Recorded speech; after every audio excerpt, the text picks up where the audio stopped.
טרנספורמר זו ארכיטקטורה שנועדה לטפל ברצפים. נניח, אם אני רוצה להבין טקסט, אני צריך להבין רצף של מילים. בעבר, הבנה של רצפים בוצעה מילה אחר מילה, מה שיצר קושי מאוד גדול לנתח דאטה מאוד גדול. החידוש הגדול בארכיטקטורה של טרנספורמרים הוא היכולת להבין את המשמעות של מילה גם מבלי לעשות זאת מילה אחר מילה, אלא במקביל.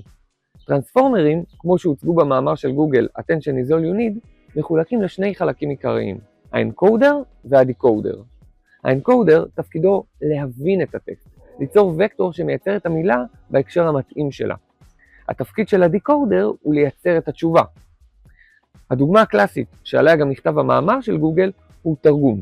האנקודר יבין את משמעות הטקסט שהוכנס בשפה א' ויעביר את הפלט שלו לדיקודר שיכתוב את התוצאה בשפה ב'. לא תמיד צריך גם את האנקודר וגם את הדיקודר, ולמעשה כשאתם משתמשים בג'מיני או בצ'אט GPT, אתם משתמשים רק בדיקודר, אבל נדבר על זה בסרטונים הבאים. בואו נראה איך הטרנספורמר עובד מההתחלה ועד הסוף במשימה של תרגום. כשאנחנו מזינים משפט מסוים, ה-LLM לוקח כל מילה ומוציא את האמבדינג שלה, כלומר את הייצוג הוקטורי שלה נטול כל הקשר. האמבדינג נלמד עוד בשלב האימון. על גבי זה הוא מוסיף את המיקום של המילה בתוך המשפט ומעביר את כל זה לתוך האנקודר. שם האנקודר משתמש במנגנון ה-attention כדי להכניס לכל מילה את ההקשר שלה מתוך שאר הטקסט. בסוף התהליך יש לנו רשימה של וקטורים שמכילים את הייצוג של כל מילה בהקשר של הטקסט. אם כתבתי הסמלה לבנה, הוקטור של המילה לבנה יתאר צבע. אם כתבתי העננים כיסו את הלבנה, הוקטור של המילה לבנה יתאר ירח. הוקטורים האלו, שהם התוצאה של האנקודר, מועברים לדיקודר. כאן מתחיל תהליך היצירה מילה במילה.